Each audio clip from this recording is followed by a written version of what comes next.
like Dean. I really like where Dean's at. I know probably the peripheral numbers don't necessarily show you that, but there's a lot of things internally that he's been working on and the things that we've adjusted and kind of moving, So like the evolution of Dean, I really like where Dean's at. I think the intent and sort of the aggressiveness and the assertiveness that he's pitching with is something different, than maybe people saw back in 21 or 22. I think he's comfortable in his own skin, and we're looking for a quality start. We're looking for efficiency. We're looking for every opportunity to win this baseball game, and that's how we're measuring starts right now. Brandon Young started off a little tough yesterday, 5 walks in his first 2 innings.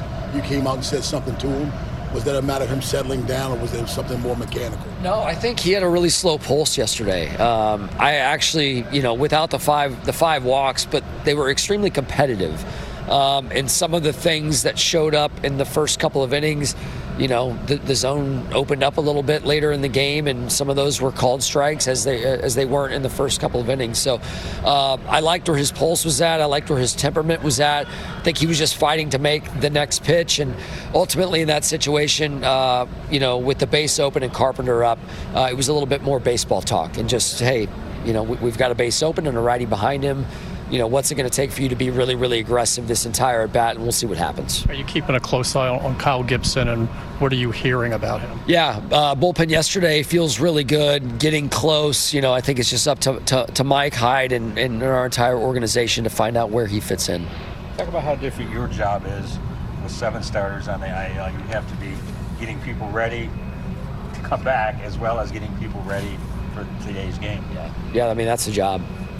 And first year, I guess they've done rehabs up in Baltimore, and so as many people think it's more work. I think we have more energy. We've got really good guys in our clubhouse when we're back home, and with the Bradishes and the Kittredges and the Eflins of the world. So you always have one eye in each camp, right? But ultimately, the entire organization needs to try to help us win the game today. So that's all it's about. In the past, they did that at Sarasota.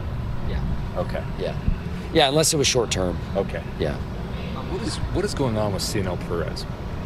CNL really liked the way he threw the ball yesterday. Found something delivery-wise where he's a little bit more aggressive into his leg lift, creating more energy down the mound. Obviously, you saw the velocity was up a tick or 2 yesterday.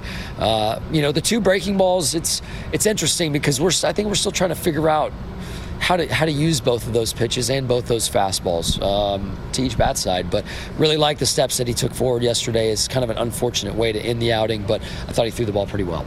How encouraged have you been with the way Tomo's looked? And is there any desire to get some more swing and miss there from him? Well, look, no, everybody knows that the batting average on a ball that's not put in play is 0. So that's the best case scenario for anybody. However, we're trying to get outs as fast as we can get them. And if Tomo's going to be efficient and he's going to get outs that quickly and get us into the 7th inning and help our bullpen and give us the right matchups and the right windows to use whoever we want, whenever we want, that's all we're asking him to do. And he's got the versatility of any man or any pitcher, and we love that about him.